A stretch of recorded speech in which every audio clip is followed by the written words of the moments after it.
Hello again, everybody. I'm Roger Hoover. Glad to welcome you back to the Crimson Tide Sports Network, and welcome to this Thursday edition of Crimson Drive, driven by Tuscaloosa Toyota. Make sure you check them out online at TuscaloosaToyota.com, as we're glad to be with you for the second time this week. We always have this live streaming talk show on Tuesdays and Thursdays at 2 p.m. Central here on the Crimson Tide Sports Network. We'll start to go through our headlines for today, thanks to our friends at RJ Young, as they have furnished us with this smart board so we can really be interactive as we go through all the different headlines for today.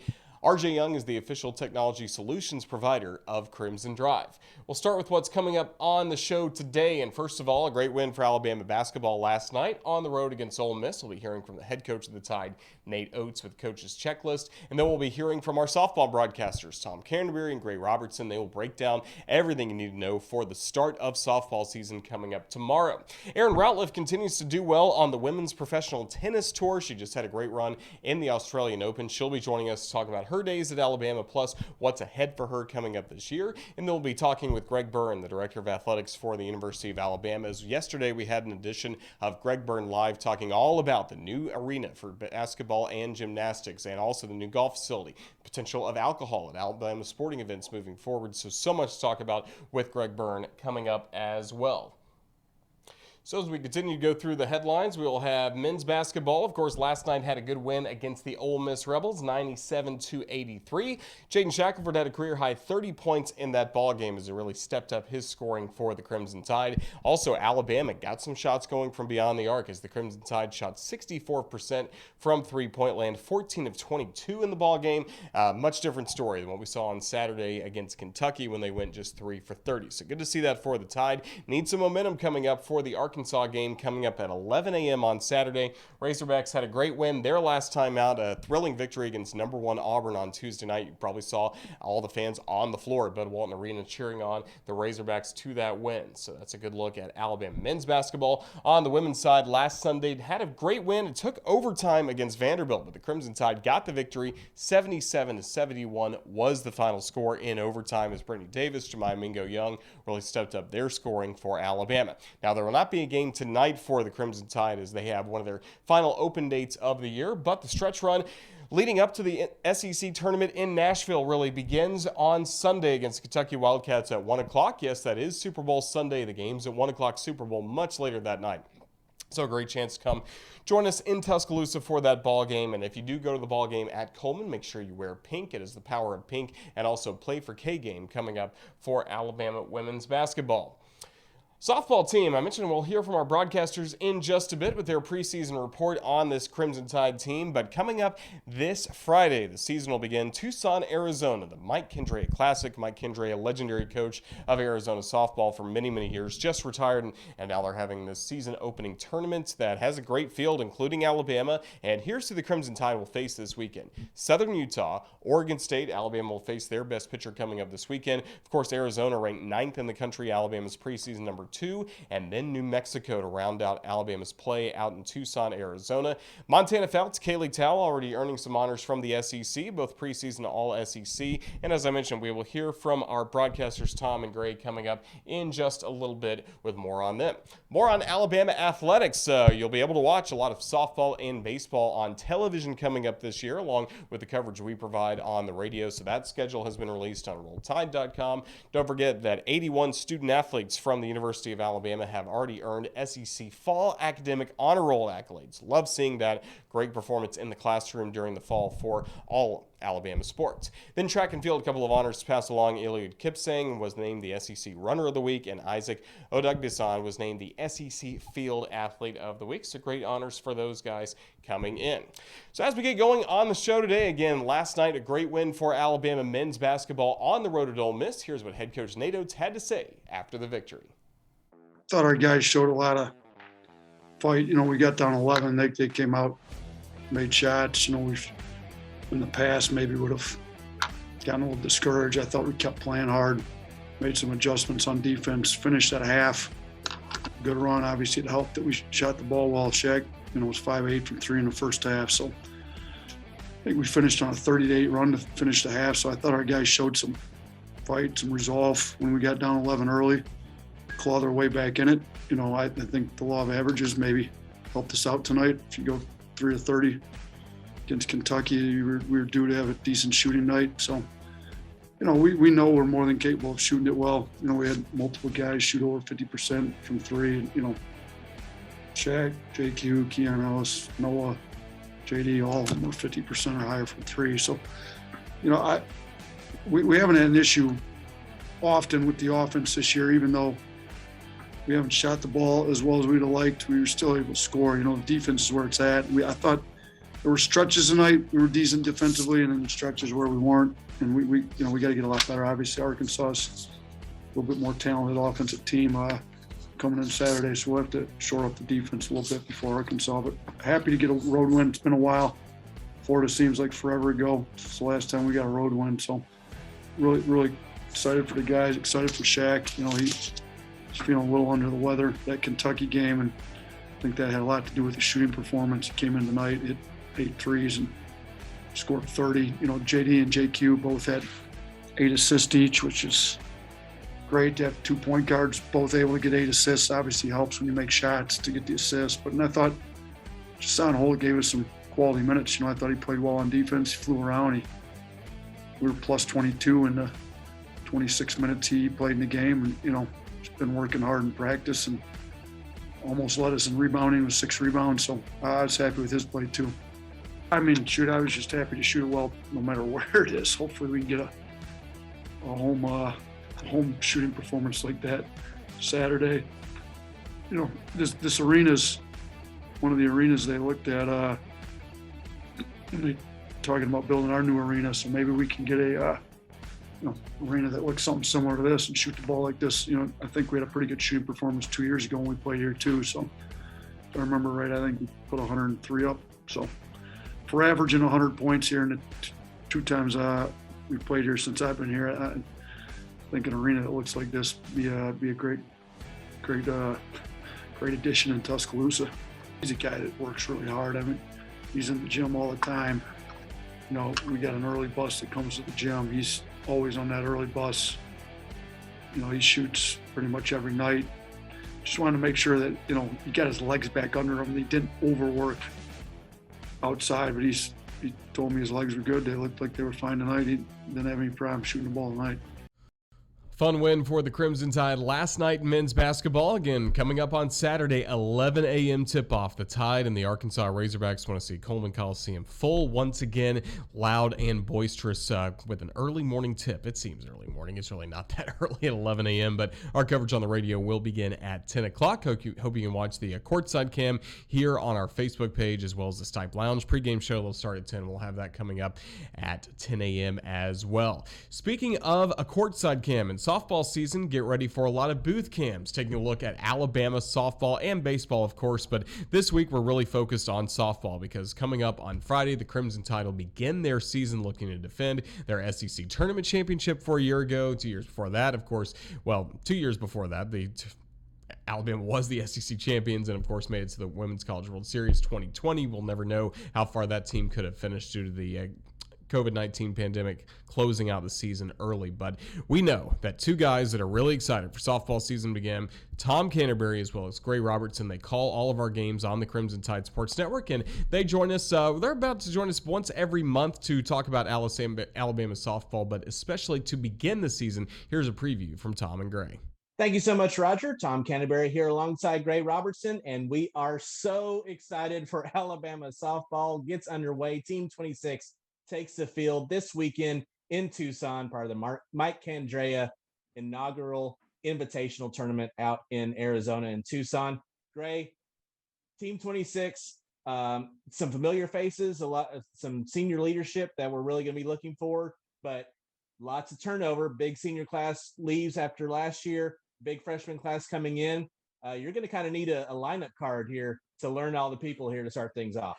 There has never been a bigger meet the newcomers square on the board before, because you've got 10 new people on the roster with transfers and freshmen, and it's going to be so interesting to see where all those young players fit in. I want to go back to what you said at first. We are so excited that the season is starting. There is so much buzz around this team, around this sport right now. The energy is palpable. When you talk to anybody about softball, you can see it in their eyes, and in particular Alabama fans, how pumped up they are for this year. And when you've got so many new faces, that makes it fun for us from a broadcasting standpoint, because we know a lot of people who could fill certain roles. We just don't know how those puzzle pieces are going to be put together.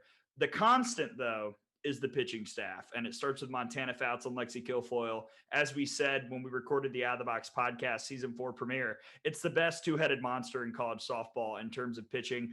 The only one that kind of compares is Michigan. Those two are far and away the two best, and Alabama is the crown jewel in terms of the best two pitching arms on one team in the country.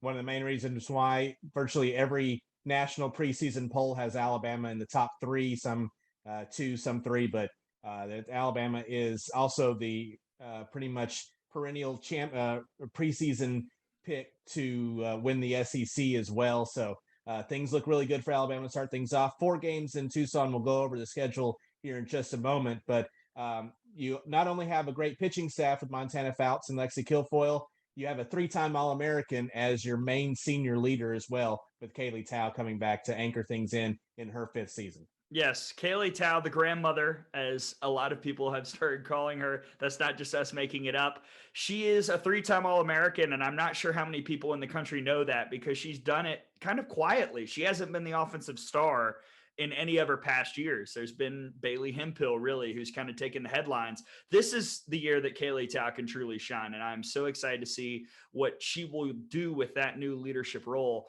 We have seen her come up with clutch hits. I mean, I'm looking at the board.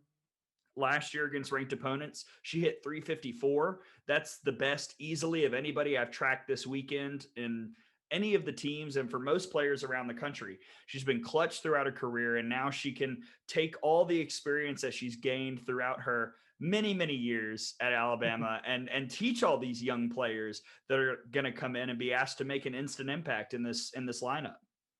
And then the return of Bailey Dowling, who was off to a possibly an SEC, if not National Freshman of the Year type season last year, before she was lost to a season-ending knee injury in the second conference series of the year last year. But she steps in and is really going to be, along with Tao, a big 1-2 punch in this lineup. Absolutely. I do expect to see those two paired together in the lineup for most of the year. Typically, it will probably be Dowling behind Tao in the lineup. But, you know, what's so interesting about Bailey Dowling is if you look at her stats, before the injury, overall last year, she hit 306, which is good for a freshman. Against ranked teams, she hit 391.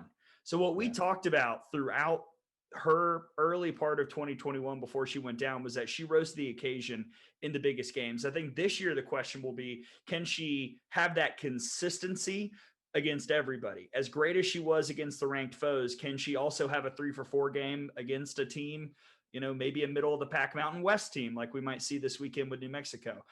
If she can do that, the sky's the limit, because she's got the talent to hit any kind of pitching. She can hit to all parts of the park. She's got so much power. I'm really excited to see what she can do with a full year. I'm going to look up to make sure I have all the times exactly correct. 4 games coming up this weekend in Tucson. And while I do that, you mentioned it a moment ago, the Out of the Box podcast. We just recorded it and dropped the season premiere, and we're giving you just a thumbnail sketch on a lot of things right now. If you want to go real in depth, you can talk about the Out of the Box podcast. Yes. Gosh, are we already doing game broadcasting? It's like we're picking up right where we left off. Yes, exactly. The Out of the Box podcast. This is season 4 for us. This is our 6th year in the booth together on the Crimson Tide Sports Network, which is really special. And it's our 4th year doing this podcast. You can find it anywhere you get your podcasts: Spotify, Apple Podcasts, Stitcher, Anchor, anywhere where you just search it, just search Out of the Box and you can find it. The season 4 premiere is very long, so break it up over several days. But we broke down Alabama. We broke down the SEC, had a great chat with ESPN's Jenny Dalton-Hill. And obviously everybody knows Emily Pitek at Alabama. She joined us too. It was a fun show, and we're going to be doing that all year long, Tom. So buckle in. You're going to be over here every Monday night. That's a tremendous studio you got over there. So we are looking forward to that all year long. And coming up this weekend, Alabama going out to Tucson, the Mike Candrea Classic.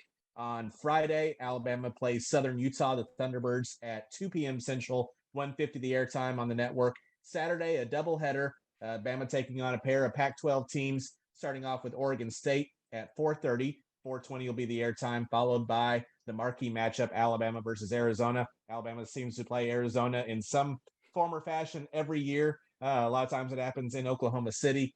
And then Sunday, it'll be Alabama and New Mexico at 12:30, 12:20 the airtime on the network. And if you're listening in Tuscaloosa, a brand new radio affiliate for us this season will be on 97.5 FM, Nick 97.5. And if you listen to us on a app, download that Nick 97.5 app, and you can follow along with us all year long. Yes, and I would say in terms of those matchups, I listen to all the games because we'd love to have you with us. Yes. We try and have as much fun as possible in these broadcasts. But Arizona game, make a weekend out of it. Just make a weekend out of it. Join us, just hang out with us all weekend long. We're going to be there. But that Arizona game, I mean, since we've been doing this together, every time Alabama has played Arizona, it has been memorable for one reason or another. In 19, the first time it was because it was the day where we saw that Montana Fouts was for real. And then she shut them out at the World Series later that year. In 2020, in the shortened season, it was Arizona breaking Alabama hearts with 2 very late wins in Tuscaloosa. Last year, Alabama returned the favor with Montana Fouts shutting down the Wildcats in Oklahoma City. So I am very interested in what this new look Arizona team will look like against Alabama and what drama we might have this year, because every year, Tom, something crazy has happened when these two teams have met. Something really does. And as we said, all weekend long, we're going to see a lot of these freshmen come in. We probably won't see the same lineup twice in the 4 games. I think we'll see all 4 pitchers that Alabama has. So it's going to be a really good chance to kind of get to know a lot of these players before they make their home debut next weekend in the Bama Bash. Yes, and also it's a good atmosphere to kind of throw them into the young players. I mean, because Hillenbrand Stadium went through a renovation. They've added more seats. It's a tough place to play. It is loud, and those Arizona fans are feisty. If I've learned anything talking to some of the former Wildcats, they've told me Arizona fans get loud and get in your face. So it's going to be a good learning experience for these Alabama youngsters. And I'm excited to see what this team can do this weekend as they open up the 2022 campaign. I can't believe it's here, Tom. Ready to go. Team 26 takes the field this weekend. Once again, Friday, Southern Utah at 2:00, 1:50 the airtime. Saturday, Oregon State at 4:30, 4:20 the airtime, followed right after that with a matchup with Arizona. Sunday, it'll be New Mexico at 12:30, 12:20 the airtime on the network. So that's your Alabama softball preview for opening weekend as the Tide heads out to Tucson. Gray Robertson, I'm Tom Canterbury. Back to you, Roger. Thank you, Tom. Thank you, Gray. Fun conversation about Alabama softball. Catch those guys coming up from Tucson this weekend on the network as we start the 2022 Alabama softball season. A lot of excitement for softball. Right now, the women's tennis team at Alabama is playing really well. And a few years ago, Erin Routliffe was the main reason why, as she was a 2-time NCAA doubles champion. And since her time at Alabama has ended, she has kept on winning. Now in the professional ranks, even making it to the quarterfinals in mixed doubles of the Australian Open just over a couple weeks ago, and she was able to join me from St. Petersburg, Russia. She's gearing up for another tournament to talk about the recent run of success she's had and also what Alabama tennis means to her. Roll Tide, Erin. How's everything going out in Russia, I guess, as we're talking to you on a Monday night? Roll Tide. Everything's all good. I'm just getting ready to play this week, and I'm excited. Well, you got to be excited with some of the recent results we've seen you have. But what can you tell us about your run in the Australian Open as you were able to make it to the quarterfinals in mixed doubles? Yeah, it was good. It was my first time playing mixed doubles, so I was pretty nervous going in just because it's like a whole different ball game for me. But my partner Mike Venus was super, super nice, and I had a really good time playing with him. And our first match was really close, like 15-13, something like that, really tight. And then second round, we actually played Alexa, another Alabama alum. So that's kind of weird, but we ended up losing to the eventual winners. So it was a tough match. They played really well. But yeah, it was a really, really good first mixed doubles experience. And I'm excited and hope that I get to play a couple more this year. For sure. Yeah, you mentioned your partner, Mike Venus. How do you guys try and develop some chemistry and some teamwork playing together for the first time on a very big stage? Yeah, it's hard because you're obviously playing really, really good players. And yeah, you're on a big stage. So it's quite difficult. We just tried to I think over communicate with each other, kind of say how we were feeling at all times and what we liked, what we didn't like that kind of stuff. I mean, I know him a little bit, not very well at all, better now, but he was really nice. He's played a lot of mixed doubles. So I kind of was like, okay, you take the lead and kind of tell me if I'm doing something wrong and all that stuff. But he was super, super helpful. And we ended up having a lot of fun. So I think that's probably why we had a little bit of success. And of course, you have roots in New Zealand. So how special is it to play in the Australian Open? Yeah, I mean, it's the closest slam to playing at home, I guess. Normally there's a lot of Kiwis there watching, but I think right now with COVID, New Zealand's still pretty shut down. So there's not as many there. Like normally I'd bring my coach over. So hopefully next year that'll happen. But yeah, it's really cool playing in Australia. They put us up and they do such a good, like they treat us like kings and queens. It's honestly crazy. So I really look forward to going back next year for sure. And we hope you also get to see Alexa Garachi again, a proud Alabama alum as well. And you guys have been able to see each other a little bit over since your time in Tuscaloosa came to a close. Just how special is it to see the great work she's doing out on the tour? Yeah, it's amazing. She's one of my best friends. We've been super close for, I don't know, probably 5 or 6 years now. And she's doing incredible. She obviously, with her final at French Open a few years ago, and she's really close to breaking into the top 10. So I hope that she gets to do that. And yeah, it's amazing just having and just a really good friend on tour also having success. And obviously it's nice to have another Bammer. Yeah, some Alabama bragging rights. So we hear about that all the time from some other sports and locker rooms being like, yeah, look what our football team keeps doing. Is that the same for you guys when you're talking with some fellow alums of some schools that are out there? Oh, that's funny. We definitely, I always text her, like, if Alabama football's on, I'm like, are you watching? And she's like, yeah, of course I'm watching. And we're always like keeping up. And then, she married an Auburn fan. So that kind of sucks, but I always tease them about it. I'm like, that's pretty funny for you guys.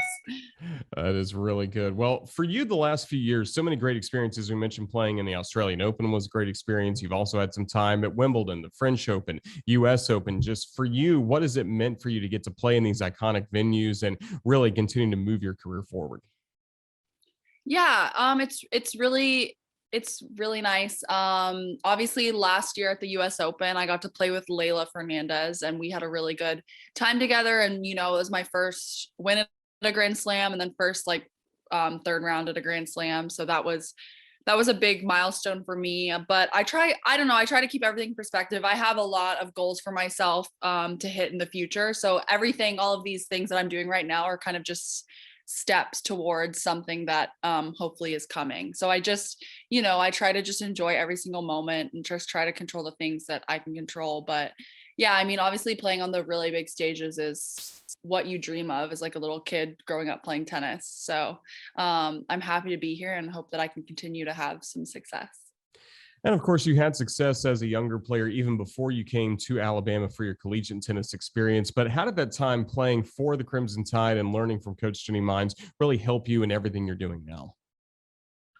Yeah, I obviously your time in college, like from being 18 to 22, it's like really important years in your career, your sports career, your personal like life and all that stuff. So it was I had a good experience and I think it definitely has like shaped me into the athlete that I am today. I loved being on a team and playing for 7 other girls. That was one of my favorite things ever. I always even talk about like one of my favorite times in my sporting career is still going to be when, Maya and I won national championships. And then, when we beat Florida at home when I was a freshman, which is so long ago now, but I'll never forget it. Cause like you did the whole dog pile and it was just amazing. So, I do all these things in my professional career, but still things like that at Alabama are like some of my favorite moments in the sport. So, I'll never forget it. And I'm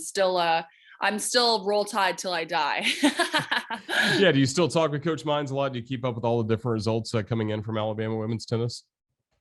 Yeah. Well, it's weird. Now I've been out for a little bit. I guess I graduated in 2017. So I definitely like follow them on Twitter, Facebook and all that stuff. And I do keep up with the results. But sometimes you get caught up in your own world and all that stuff. But yeah, I went back to Tuscaloosa.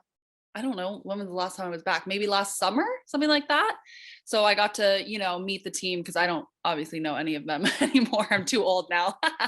And I saw Jenny and met the assistant. So yeah, it's all good. Well, you have a busy schedule coming up. What can you tell us about where you'll be playing and how fans can keep up with you over the next few weeks and months?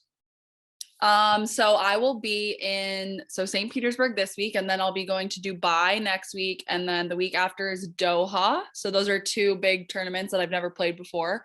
So those are first experiences, which I'm really happy about. And then after that, in March, it'll be Indian Wells and Miami. Oh, and Charleston. So those are another 3 tournaments. I played Indian Wells last fall. Never played Miami, and I haven't played Charleston 500 actually, but I've been to Charleston. But yeah, back in the US. So that'll be nice. Kind of close to home. Yeah, hopefully see some Crimson in the stands as Alabama fans continue to watch your career. And before we let you go, I was curious as well, the weather's starting to get a little bit warmer here in Tuscaloosa. So that means some people will be heading out and playing some tennis once again. Any kind of universal, kind of basic tennis tips that can help, whether it's a beginner or somebody trying to take their game to the next level, anything that's kind of generic, but kind of universal that can help everyone's tennis game? Oh, wow. That's hard.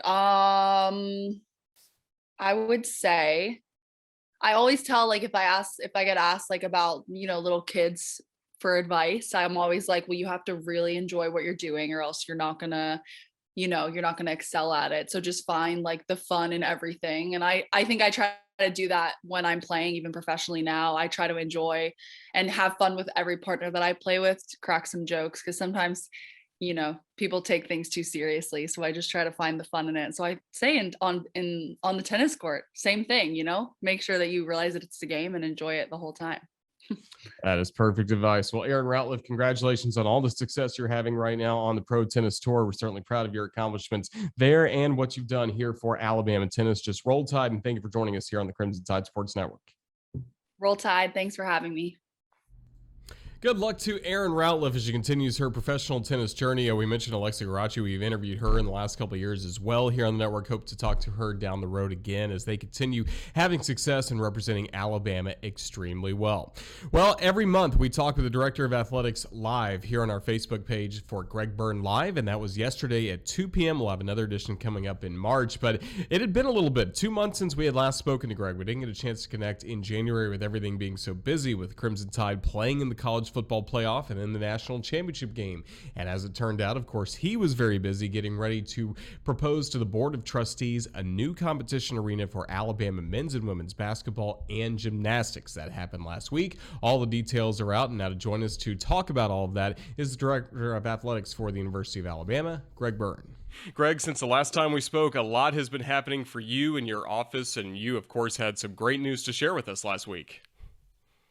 Yeah, obviously, some working on behind the scenes for a while, even though we've been asked about it a lot, was obviously future competition space for men's and women's basketball and gymnastics. We all know that Coleman Coliseum has been a good home for us for a long time and needed to decide what next steps were. And so we've been having fundraising conversations, obviously conversations with President Bell and our trustees and Chancellor St. John, and deciding what path we want to go down. And so we were able to announce or go forward to the Board of Trustees for approval of stage one on moving potentially forward with a new competition arena for men's and women's basketball and gymnastics, and also a new golf facility for our men's and women's golf programs too. So those were things that obviously don't happen overnight and take a lot of time and effort from a lot of different people, which we really appreciate everyone's efforts to get us where we are today. I had the opportunity, we were privileged to go in front of our board last week, and fortunate that they supported stage one for both projects, both for the competition arena and for our golf programs. And over the course of our interviews, we've been talking about the Crimson Standard and how the conversation at times has changed, especially did with the pandemic. Just what can you tell us about everything that led to the design for the new competition arena? Because in the original plans, we had seen one rendering of a reimagined Coleman Coliseum, but where did the talk of the new competition arena begin? Well, we actually just put the renovation for Coleman in as a placeholder with the Crimson Standard. It was more to show our fan base, hey, we are looking at this, that we need to know, we know there needs to be next steps. And so we also were clear that, from and I think understandably, a large percentage of our fan base have never been through a facility project, and which is completely understandable. But obviously for my chair and for us as a department, we need to make sure we have a model that can work long-term financially for us, because anytime we incur debt or anything, that is something we have to figure out how to make work with all the other things that we're responsible for as a department. And so we had said that a standalone fundraising campaign just to build a new arena probably wasn't going to happen by itself. We needed to have stage one happen in the Crimson Standard, which we were very fortunate of the generosity of our donors and the buy-in that we had across the board from our trustees and everybody else. We exceeded all our expectations in stage one, all of our goals, I should say. And that gives us the opportunity now to talk about phase two of the Crimson Standard. And so the whole time we were continuing to look at, hey, do we want to remodel Coleman? Do we want to look at a new arena? Obviously, a lot of that was during our time of COVID, which I know we're still dealing with a little bit, but it's something that wasn't the curveball we were expecting when we started this. I could tell you, as the fundraising conversations were developing, there was a lot more interest in a new arena and supporting that compared to a renovation of Coleman Coliseum. And so obviously we shared that with leadership here for the university, with President Bell and the trustees, and said this is why we think this is the path we need to go down. And when it got to the point where we were able to go ask for approval of that, we really still believe that this is the right path for us, is to go and hopefully raise money and construct a new basketball arena. There's still multiple steps that we're going to have to go through our trustees, which we're very respectful of and know that's the right thing to do. And hopefully we can have a plan all put together that will be supported across the board. So, down the road here, we can get a shovel in the ground. And what are some of those next steps that have to happen before the shovel hits the ground? Well, we got to raise a lot of money. And we've been fortunate to already have some commitments that have been very good, but that can't stop. So fundraising conversations are ongoing, and to be honest, Roger, we're trying to do a lot of it through philanthropic giving, not just a seat transaction. Right? There will be a time and place for that, but asking people to say, hey, this is important to our university, our community, our basketball teams, and our gymnastics program. And we've been very fortunate that people have been saying this is good. And so some of those conversations have already developed to fruition. Others are ongoing right now. But we need to have a financial model that can show that can work. And, I feel like we will have the ability to do that, and with the progress that we've made so far, and hopefully for some of the conversations that are ahead. And when the renderings were shown last week to the Board of Trustees, the fans get to see it for the first time. What can you tell us about the different influence you all had on the design of the new competition arena? Yeah, we went and looked at a number of arenas, and some in our conference, others around the country. One of the things I think is so special about college sports is hopefully to have an environment where people are all together, create as much energy and enthusiasm that can be then transferred to the play on the court, right? And we've seen examples of schools who have done a really good job with that. And so we had that kind of as a basic premise. Have as much energy that we can, make sure it's a model that we think both our student body, our general fan base would be excited about and be a part of, our donors that will hopefully contribute and allow this to happen. And so with that, something that would be good from a ingress and egress for our fan base, both our student body and our general fans, to get to the games and out of the games afterwards. Those were all part of it. I think one of the things we've tried to, and I've kind of hinted around about this over the last few years, what our actual what we announced for our attendance is kind of a hybrid of a few different pots to where we announce a certain number. And one of the true ones you want to look at, those, what are your actual scanned in numbers? How many tickets get used for certain games, and not counting 2020 where we had limited attendance, But other than that, the last 5 years, our average highest scanning rate for one game during our highest for a season was about 10,600, 10,500 in that range. And so have there been opportunities, or have we had tickets sold more than that before? Yes, we have.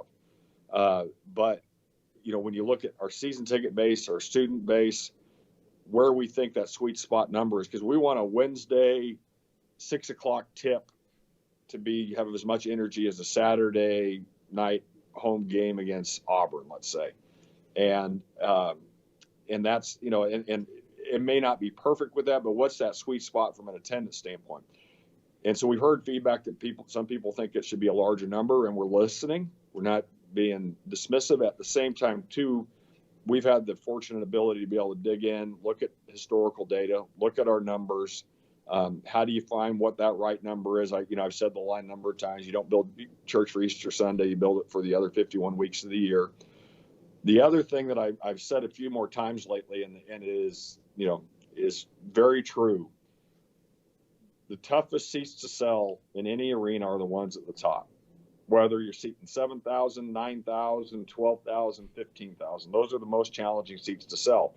They're going to be most likely at your lowest price point. What drives the cost up of new arenas or new buildings is the further vertically you go out of the ground, the more expensive it gets. And so there is a point of diminishing return to be able to successfully complete a project like this. Is if you are just, your number one goal is overall capacity. I think the number one goal is to make sure we have a great college environment that will be great for our fans. It'll be great for our teams. It'll be good for our community and our campus. And it's also one that we can afford to have long term. And it's putting all those pieces together and finding what that right number is. And again, not to say that it won't continue to evolve, because it will. 3 years ago, we were saying, let's remodel Coleman Coliseum to where we are today, right? This will continue to evolve. But I do think the attendance number where you are is going to be really critical on our ability to successfully have this project happen. And you mentioned Coleman Coliseum, and over the next few years until the new arena is built, that will still be the home for men's and women's basketball and gymnastics. But once the new competition arena does open, what do you see as Coleman Coliseum's role for Alabama athletics? Well, Coleman's still going to be very active for us. We have a lot of infrastructure over there that most of our fans don't see. A lot of our coaches' offices, administrative offices, training rooms for a lot of our teams. It is our men's basketball practice gym and weight room. It's our gymnastics practice area. We need to update our gymnastics area, and the goal is to move women's basketball out of Foster and have them have their own mirrored gym in Coleman. That will be theirs 365 days a year. And so we still there will be some efficiencies and cost savings from not having big events in Coleman. But at the same time, too, the goal is to have something that works very well for those three programs, as well as our other programs that use the infrastructure on a daily basis that we're still going to need Coleman for. One of the early questions we asked is, what if we just moved everything to a new location? And we quickly figured out to replicate what we have at Coleman would probably add about another, maybe even at least $100 million to the project. And obviously that could be prohibitive for us. Well, it's exciting news with the news of the new competition arena, again, for men's and women's basketball and gymnastics. But you mentioned at the top the new golf facility as well for our men's and women's golf programs. What can you tell us about the design and the timetable for the golf facility moving forward? Yeah, we've been looking at that one for quite a while. We actually were going to put some money in phase one of the Crimson Standard for golf. We realized, like I've said all along, this thing will evolve and change. Probably needed to be a little more in depth of what we wanted to do. We've looked at a lot of different options for our golf programs, including staying where we were, in other parts of town.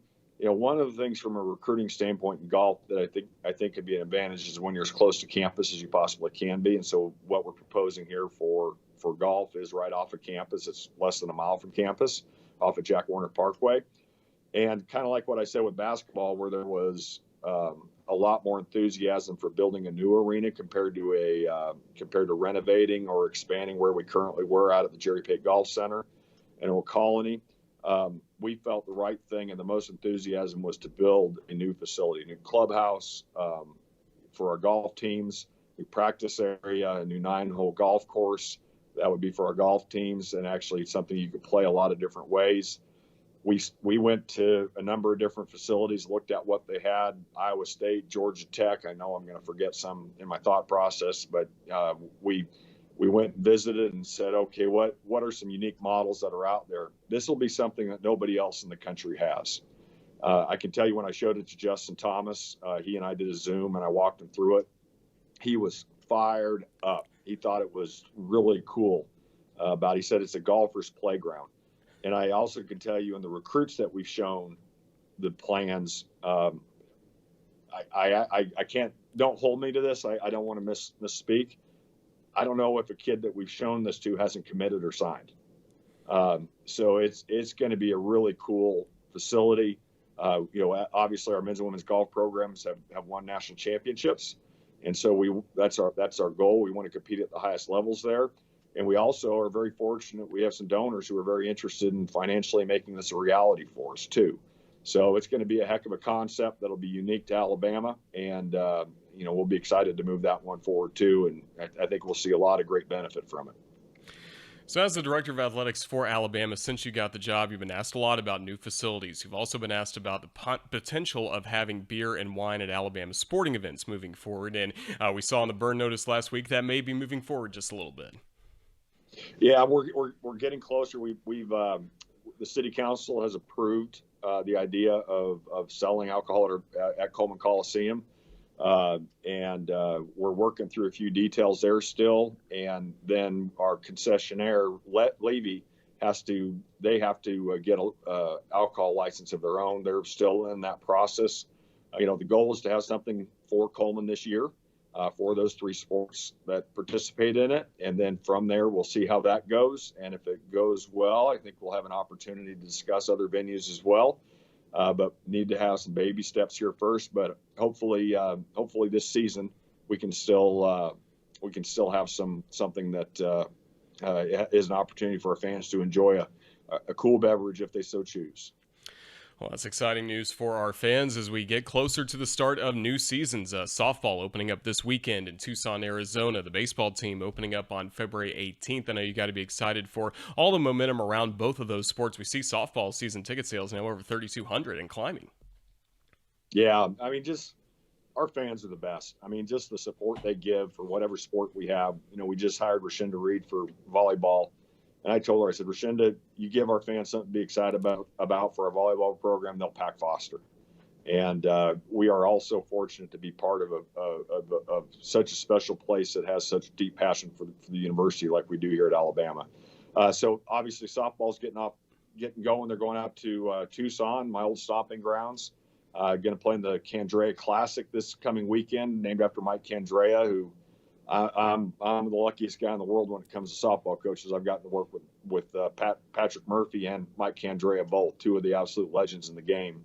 So they'll be heading out there, and baseball opens up, has next weekend in the season opener versus Xavier. So that's coming up quick too. And I went out to baseball practice last Saturday, got to watch the team for a little bit, talk to Coach Bohannon, and I think if we can stay healthy, we're going to have ourselves a good baseball team. The guys have been working hard, proud of what they're doing there. So it's fun to see our spring sports get up and going. And, obviously a lot of our winter sports are starting to get in the tail end of the year, and other spring sports, our track teams are going in the indoor season. They'll be going out to outdoor men's and women's tennis, men's and women's golf. Rowing is going. I'm trying to think I'll make sure I'm always guilty of forgetting somebody in the process. So it's not intentional. But obviously the springtime, Roger, is actually the busiest time of year because you have all the winter sports wrapping up. You have the spring sports, which are event intensive. The fall season actually probably when I'm home the most. That's because there's just not as many sports going on. But it's exciting to get to this time of year. It really is. So you just illustrated how busy things are on campus for Alabama athletics, but we know you're going to be busy as well because the NCAA tournament is coming up, and we know you're on the NCAA basketball committee. Just what kind of work are you doing with that committee over the next few weeks as we get ready for the tournament to begin? Well, I'm talking to you on my iPad right now, and my battery level is about 7%. because you got to watch a lot of games. And so obviously I'm doing my job here at Alabama, but I will have some games playing on in the background to try to watch. And I'm assigned, I'm assigned to the Missouri Valley Conference as the primary, the MAC as the primary, secondary on Big West. I'm also primary on the MEAC. I'm secondary on the MAC and primary on the MEAC, secondary on the ACC. And you have to spend a lot of time looking at the metrics. There's a young guy on our staff who has helped me with the analytics side. So he's actually built me a dashboard where I can go and look at all the different metrics, whether it's KIMPON, whether it's non-conference strength of schedule, quad 1 through quad 4 games, how each team has done in them. It's a lot that goes into it. Actually, it's given me a really strong appreciation for what takes place in the process of selecting the teams for the men's basketball tournament. I know the same for women's basketball tournament, the other NCAA championships. But it's there's a picture here in my office of myself and a guy named Tom Jernstedt, who unfortunately had a heart attack in 2020 and passed away. But he basically turned the Final Four into what it is today on the men's side. And he worked for the NCAA for 38 years. I always wanted to serve on the basketball committee with him, but unfortunately, he was no longer with the NCAA a few years ago, and then he passed away. But when I found out I was going to be on the selection committee, I called his widow, Chris, and we had a really special conversation. But it's a really cool committee to be a part of. Obviously, I still got to be the AD at Alabama during the process. I do want you to know, I hope you can see the emphasis I'm making on this. When we talk about Alabama, I have to leave the room. I really do. And they do not mess around with that at all. So as much as I wish I could have influence on our seating or where we play or anything like that, unfortunately, Roger, I think you're going to have about as much influence as I am on it. So I think it's something that the best thing we could do is just go. We're playing Ole Miss tonight. Need to go win that game and finish the latter part of the regular season strong, and hopefully find a way to get some wins in the SEC tournament too. That certainly sounds like a good plan. Well, we know you're busy, Greg. Just thank you so much for carving out some time for us here in early February. Can't wait to talk to you again in March when things are going to be busy as can be for you, not only with the selection committee, but also with Alabama athletics. Just thank you so much for your time, and Roll Tide. Thanks, Roger. Roll Tide, everybody. We appreciate each and every one of you. We always love our time with Greg Byrne, Live. Again, we'll have our next one of those coming up in March, as he will be near the end of his time on the basketball committee, at least part of the selection committee, getting ready for the NCAA tournament. Really fun insights at the end of that conversation about that, plus a lot of talk about the new arena, the new golf facility. So much going on for Alabama athletics, including here on the Crimson Tide Sports Network, as we start to take a look at our schedule. Well, coming up tomorrow, it'll be softball starting their season. You got to hear from Tom and Gray earlier. They'll be on the call for Alabama against Southern Utah at 2 p.m. to begin the season. Then Saturday, men's basketball will be taking on the Arkansas Razorbacks at home in Tuscaloosa, 11 a.m. 10 o'clock airtime, of course, here on the network. We will have streaming live a video version of our pregame show from Stipe Lounge on the concourse at Coleman Coliseum beginning at 10 o'clock, and then we will have the courtside cam as well coming up at 11 for the ball game between Alabama and Arkansas, so make sure you join us for that. Softball team very busy against Oregon State, Arizona coming up later that day as well. And then for the Crimson Tide on Sunday, softball, of course, will get us going against New Mexico, and then we'll also have women's basketball against Kentucky at 1 o'clock. 1 p.m. tip. We'll also have the courtside cam coming up for that ball game against Kentucky. Again, way early, way ahead of the Super Bowl. You have a chance to do both. And if you come to Coleman Coliseum, make sure you do wear pink for the Power of Pink and Play for K game. And then on Monday, the new week will begin with a new edition of Hey Coach, presented by Alpha Insurance, 6 p.m. from Baumhauer's Victory Grill in Tuscaloosa. It's going to wrap up this very busy Thursday edition of Crimson Drive, driven by Tuscaloosa Toyota. Huge thanks to Erin Routliffe for joining us, Alabama tennis alum, also our softball broadcasters, Tom Canterbury and Gray Robertson. Thanks as well to Greg Byrne for his monthly visit with us here on the network. Thanks as well to our producer, Ethan Carabin. For everybody with the Crimson Tide Sports Network, this is Roger Hoover saying thank you for watching Crimson Drive, driven by Tuscaloosa Toyota. Make sure you check them out online at TuscaloosaToyota.com. We'll see you soon around Alabama athletics. Have a great weekend. Roll Tide.